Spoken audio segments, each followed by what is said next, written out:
Talvez um dos exercícios mais difíceis atualmente para qualquer ser humano seja se colocar no lugar do outro. Nós estamos ocupados demais com as nossas dores, com as nossas dificuldades, com os nossos sofrimentos e acabamos nos esquecendo que quem está ao nosso lado também sofre, também passa por dificuldades e às vezes as suas reações apenas refletem uma vida marcada por esse sofrimento. O ato de se colocar no lugar do outro ou ter empatia é uma das atitudes mais fundamentais daqueles que desejam viver a espiritualidade cristã. Agora, como fazer isso? É um caminho que nós temos que desbravar todos os dias da nossa existência. Eu sou o Padre Edson Ribeiro e esses são os meus devaneios.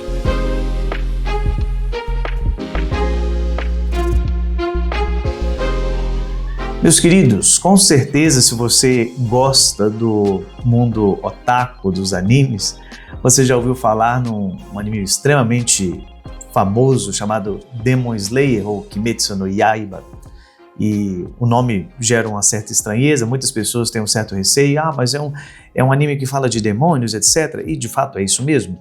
Porém, não é simplesmente de demônios em si, é sim um grupo de caçadores que tentam combater os demônios. Então daí a gente já fica livre da questão moral, são pessoas que buscam eliminar o mal do mundo. Durante a jornada desse anime nós vamos acompanhar a vida do Kamado Tanjiro, que é um jovem de uma família de carvoeiros que um certo dia acaba vendo a sua família ser dizimada por um demônio. E o único sobrevivente, além dele, é a sua irmã, Nezuko, que acaba sendo transformada por um demônio. Também ela se torna um demônio. E isso gera uma espécie de um dilema moral, não na vida do Tanjiro, mas na vida das outras pessoas que estão à sua volta, porque se ela é um demônio, ela precisa ser eliminada, ela precisa ser tirada de circulação, porque ela pode vir a matar outros humanos. Mas Tanjiro deixa que o coração fale mais alto. Ele olha para Nezuko e vê nela muito além de simplesmente um demônio. Ele vê ali a sua irmã, aquela que ele cuidou com tanto carinho, aquele que ele se dedicou a carregar nas costas por tantas vezes, e ele acredita que sim, que ele pode fazer algo de diferente porque acredita que nela ainda existe humanidade. Apesar de várias outras pessoas não acreditarem nisso, o Tanjiro acaba abraçando essa causa e resolve ir em busca de uma cura para sua irmã. Ele quer trazê-la de volta, ele quer devolvê-la à humanidade. Só que para isso ele precisa derrotar todos os demônios. E ele vai fazer isso não por vingança meramente, mas por desejo e compaixão. Ele deseja ardentemente que a sua irmã possa ter de volta a sua vida. Ele olha para além das aparências. Enquanto todos que estão à sua volta veem apenas um demônio em Nezuko, ele vê uma garota, ele vê a sua irmã, ele vê alguém que é cheio de histórias, cheio de vida e que ainda pode ter uma oportunidade. E o mais interessante disso tudo é que justamente essa experiência do Tanjiro de conviver com a sua irmã, que foi transformada num demônio, faz com que ele a todo momento olhe para os seus inimigos não com um olhar simplesmente de destruição, mas com um olhar de empatia. Ele percebe que todos aqueles que estavam naquela situação, que acabaram sendo transformados também em demônio, antes disso tinham seus sonhos, seus planos, seus desejos e passaram por diversas adversidades até chegar nessa condição. Ele vê para além da superfície. Ele vê que ali existe uma pessoa, existe alguém que ama, alguém que tem sonhos, alguém que tem planos, apesar de, nesse momento, estar sendo dominado por uma força má. Em vários momentos, o Tanjiro vai derrotar inimigos e quando ele acaba vencendo algum tipo de demônio, ele para, reflete a respeito daquela dor e faz esse caminho de entender o que levou a pessoa até aquele estado. Em algumas cenas ele chega até mesmo a rezar por alguns demônios que ele mata, pedindo que eles possam ter a misericórdia. Isso que o Tanjiro faz para nós tem nome, se chama compaixão. Talvez um dos sentimentos mais bonitos e mais profundos que nós cristãos precisamos aprender a cultivar na nossa caminhada de fé. Mas afinal de contas, o que é compaixão? O que significa esse termo compaixão? Compaixão vem do termo latim compassio, que quer dizer sofrer com a dor do outro. É muito mais do que pena, é muito mais do que simplesmente olhar com dó para o outro que sofre, mas é trazer o sofrimento alheio para dentro da sua vida, assumir aquela dor como sendo sua, porque a partir do momento em que se faz esse tipo de atitude, se toma essa postura mediante ao sofrimento alheio, é possível sim entender a dor do outro, sentir com o outro e buscar dividir um pouco do fardo, para que assim os dois possam caminhar rumo à salvação. Em todo momento, Tângelo age com compaixão para com seus inimigos.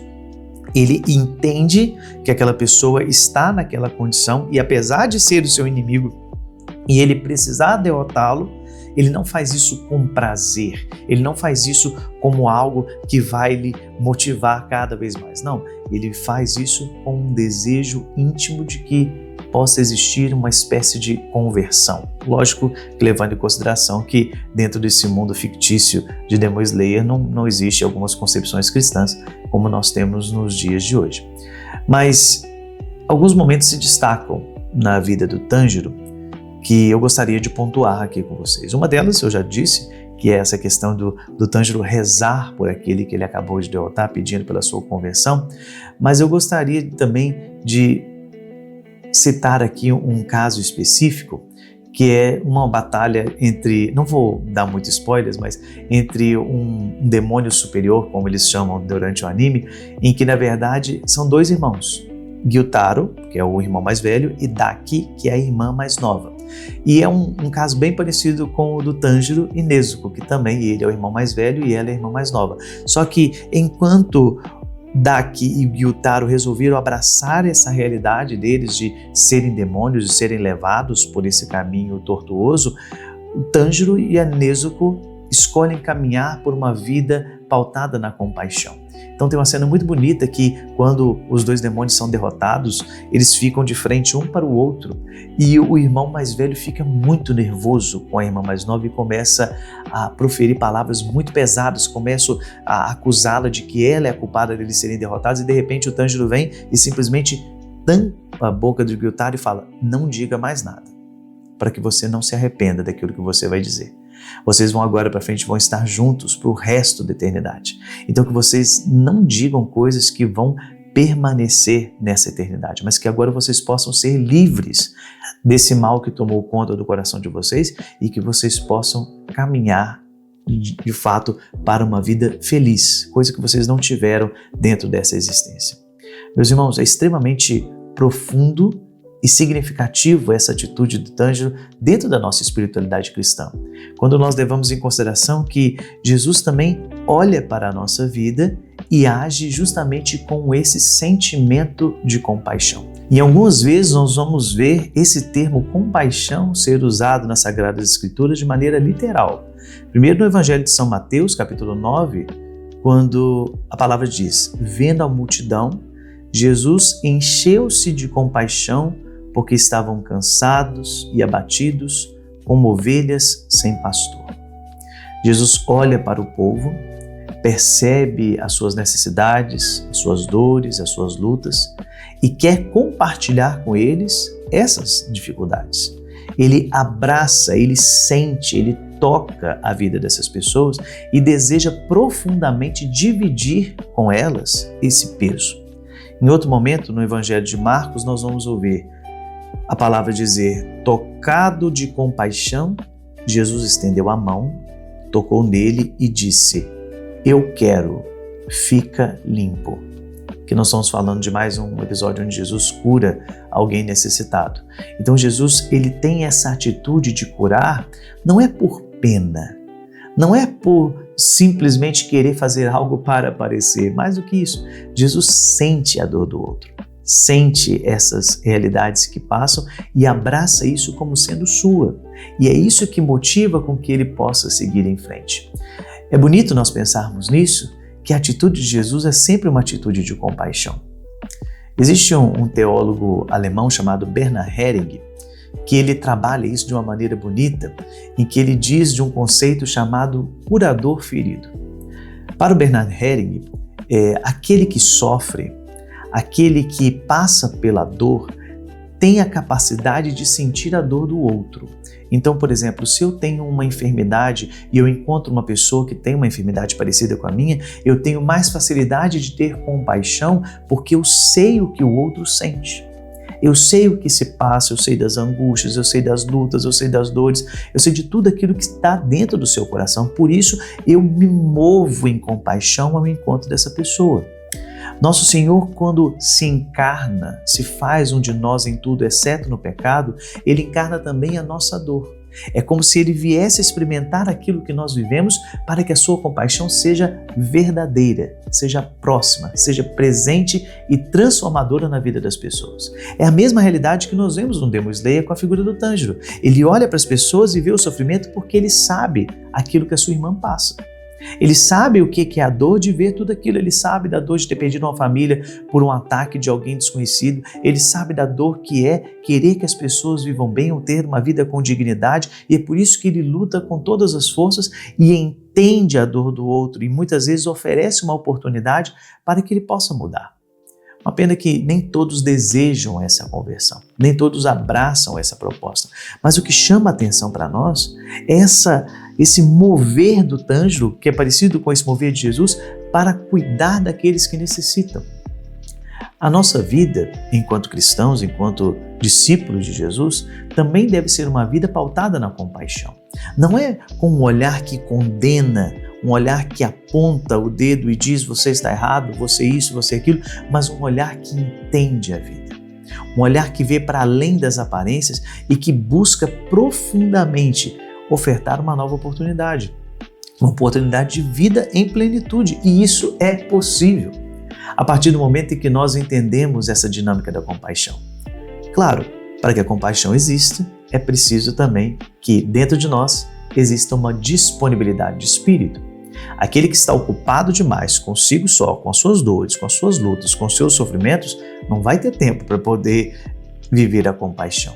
É por isso que um processo de esvaziamento do nosso ser é necessário, porque assim nós possamos viver em plenitude.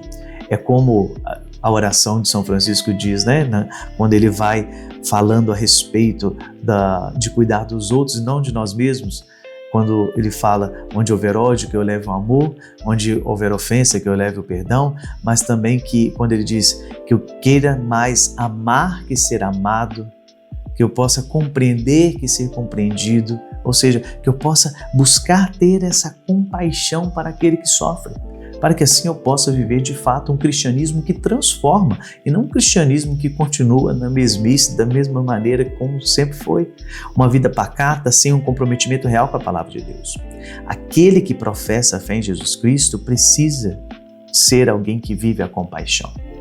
Senão a gente se torna vazio, se torna sem sentido, se torna um caminho sem, de fato, algo que nos diferencie.